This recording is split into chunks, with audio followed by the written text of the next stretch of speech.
Hello and welcome to the Amateur Austenite. My name is Frances Duncan. I am an author and the founder of the Jane Austen Society of New Zealand. My co-host with me today is my friend Chan. Hello. And today we are discussing Chapter 11 of Persuasion by Jane Austen. In Chapter 11, the Musgrove party and Captain Wentworth go to Lyme to visit Captain Wentworth's friend Captain Harville, and they meet Captain Benwick, and he and Anne have lots of conversations together. Lady Russell is supposed to be turning back up at Kellynch soon, so we don't know where she's been. She's been on holiday somewhere, and the plan was when she comes back, Anne will leave Uppercross and go and live with her until Lady Russell is ready to go to her wintering in Bath, as she does every year. This will only be the second time that she's taken Anne with her to Bath, but that's just only really briefly mentioned because the real bulk of the chapter is about them going to Lyme. Anne's been here for 2 months, so that's quite a while. It is, it's a long time. And we were right about it being November. It is November, which is rather feels like it is today, doesn't it? Sort of cold, wet and miserable and windy. Bearing in mind that we in the Southern Hemisphere are not celebrating the joys of spring with Easter. We are celebrating the joys of presumably eventually the harvest, which is the wrong way round as far as a lot of these sort of books go. So we've got November weather today, almost. Northern Hemisphere November. Yes.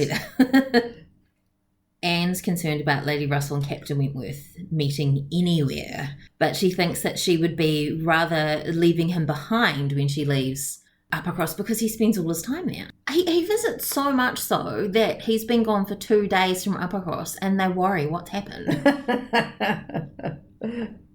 And we find out that he's found Captain Harville is at Lyme and he's gone over to visit him. Captain Harville was mentioned earlier when they were talking about not having women on the ships, and Admiral Croft pointed out that he had Mrs. Harville and her cousin and the children on the ship. The young people were all wild to see Lyme. Which wouldn't be a way of describing Anne by any stretch of imagination. She doesn't include herself in that definition. Louisa, who was the most eager of the eager, and always is, learning the pleasure of doing what she liked as well as learning the merit of maintaining her own way. Is she a teenager or a 2-year-old? Because both of those could be used to describe her. She's spoiled, but she's not a bad-natured. Oh no, she's good enough, but she's sort of taking the wrong lessons from her conversations with Captain Wentworth. She's becoming more headstrong. As this proves later. And to Lyme they were to go, which reminds me of to Pemberley, therefore, they were to go. But it's 17 miles from Uppercross. So they decide to go and stay overnight because there isn't enough time, well, there won't be enough light to really enjoy Lyme. So Lyme is a place that you go on holidays and... Well, normally it's a summer, seaside. it's a summer spot. So it's basically 3.5 hours travelling time each way. Which is a lot to consider to do in one day. And particularly when you're talking about a rattly old carriage. Yeah. And these would be short days. They would have very, very little time to do anything, and they'd be at risk of arriving home in the dark, which never want to drive in the dark if they can avoid it, because it's so much more risky. They secure accommodations when they get there, which I was surprised by, Until that they didn't do it earlier. But they probably thought there was no need, because in the winter there's no scarcity of accommodation. I'd still be worried about turning up and there not being anything. Then again, Captain Wentworth had already been there, so he'd have an idea of how difficult or awkward it would have been. Though I imagine he stayed with the Harvilles. So the dancing rooms are shut up.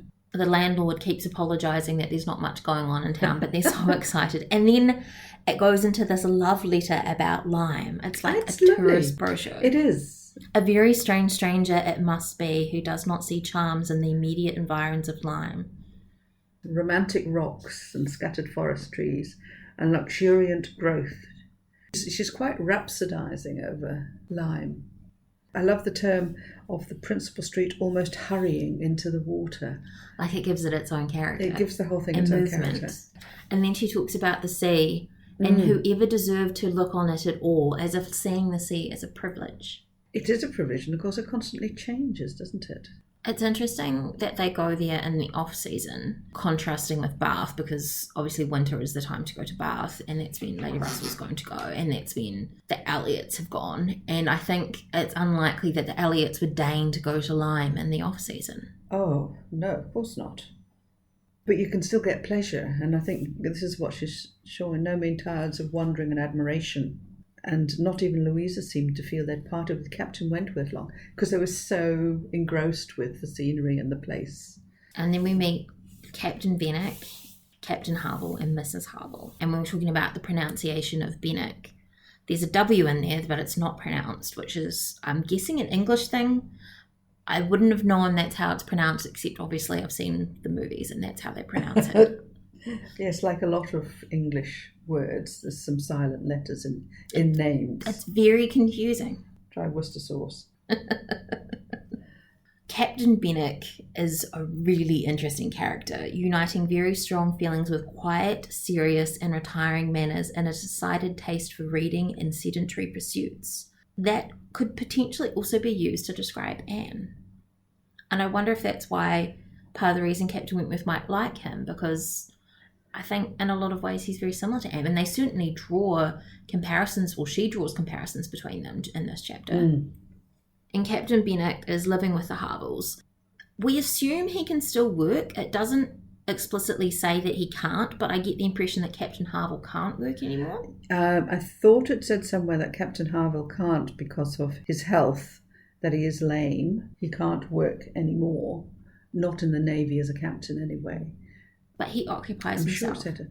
So Captain Benwick is the young man of whom Captain Wentworth had given him warm praise as an excellent young man and an officer whom he'd always valued highly, which is rather in contrast to Charles's brother, Dick Musgrove? Dick Musgrove, yes, who he was obviously struggling to find anything positive about. There's a description of Captain Harville not equaling Captain Wentworth in manners, but a perfect gentleman. Yes. And then Mrs. Harville, a degree less polished than her husband.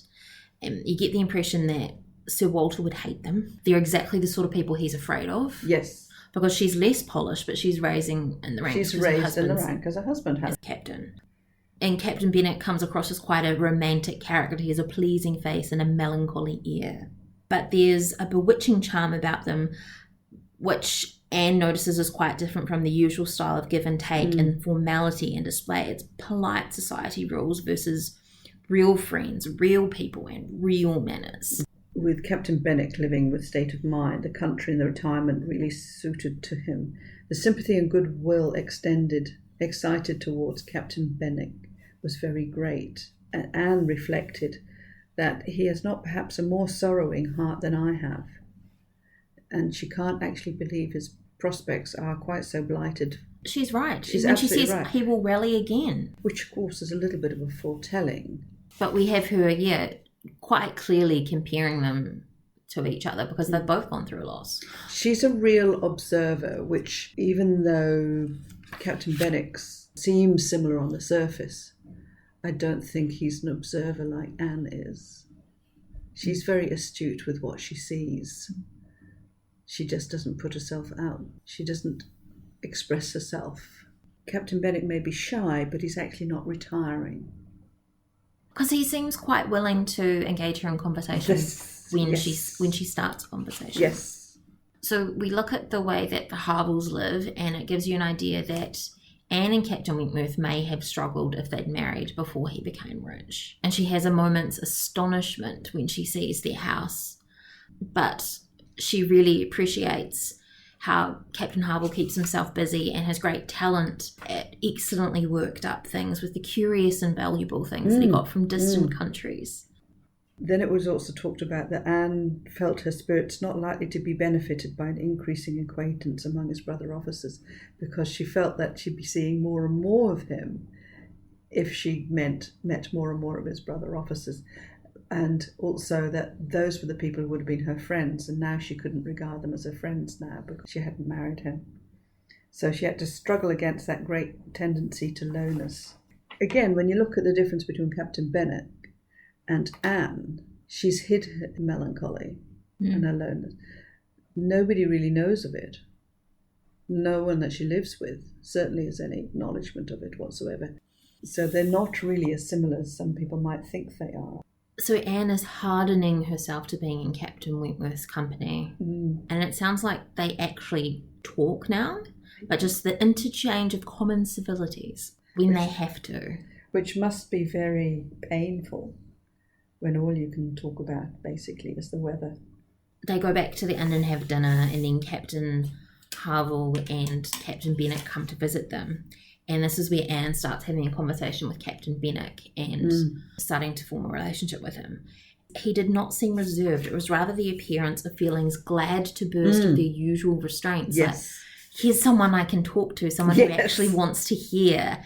And that's right. He was shy, but but he's pleased when she mentions his situation, because, which we didn't mention before, is that he was engaged to Harville's sister and she died. He's being pointed out like a romantic hero, and I think perhaps he imagines himself that way.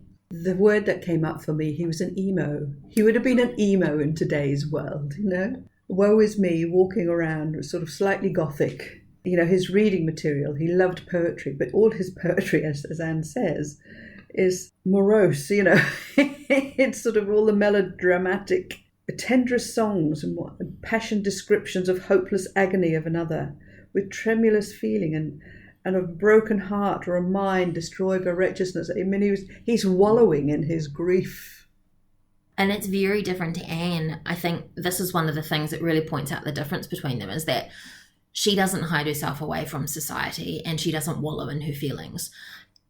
She takes herself away. She has a need to make herself of use, so she makes herself of use. And that's her way of coping. I love the way she sort of suggested it might be a good idea that he should enjoy it somewhat more sparingly. She ventured to recommend a change of going for a little bit of prose, perhaps. And such works of our best moralists, collections of finest letters, such memoirs of characters of worth and suffering, as calculated to rouse and fortify the mind. So she was trying to sort of suggest he might expose himself to a little bit of people that have overcome. And perhaps learned from there. Yeah. To give him his due, he was charming. He listened to her. He didn't rubbish her or anything, and he seemed grateful for the interest. You know, he may have thought he had little faith. He did actually note down the names. So he didn't ridicule her ideas or anything. He spoke to her as an equal. He was kind in that regard. He was certainly respectful. And I think that's probably also a nice change for Anne, to have someone actually listen to her when she speaks. And I think particularly, you know, it finishes off with her being amused at the idea of coming to Lyme to preach patience and resignation to a young man whom she'd never seen before. But then on serious reflection that, like many great moralists and other preachers, she had been eloquent on a point in which her own conduct would ill bear examination. I don't think she's wallowed like he has. No, it's no wallowing, but I think recognising that she may well not have felt she could have made any other decision, and I think she believes that she did make the right decision, but she hasn't necessarily got on with her life. She could have, for example, taken on Charles Musgrove, but she's chosen that Captain Wentworth is a great love and nobody else is going to fill that gap, so she's just going to be the younger sister and presumably a spinster aunt looking after children. But it's lovely to see her being appreciated, and not just in a way which is for looking after the children or anything like that. She is well regarded. The respect and admiration that the character's expressing for the Navy, and thereby Jane is talking about Captain Harville and even Benwick as a young man, very admirable. The camaraderie, the relationship with them, the honesty between the lot of them, their lack of pretension. And Louisa praises the Navy as well. It's a bit hard to take her seriously, though, because it's Louisa.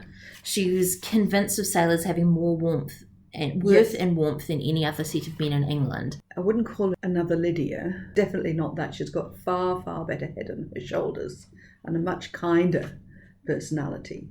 But I think she is inclined to be blinded by the uniform a little bit more and the excitement and the romanticness. And that's not a bad thing. To somebody pretty secluded in the countryside, the idea of the Navy going to foreign lands and everything is really quite exciting. They didn't have much, but what they had is they'd got various little curious articles and things that Harville had brought back from his visits. Even his shelving, he was a carpenter, he turned his hand to absolutely everything, and he made what was a very humble abode, a very welcoming abode, attractive place. His lameness prevented him taking much exercise, but he had a mind of usefulness and ingenuity. So I think Jane demonstrated a lot of admiration for sailing men all the way through her books, and I think this is probably one of the ones that really brings it out. And it's interesting because she does have other branches of the military. She has soldiers and other books, but they're never spoken of like this.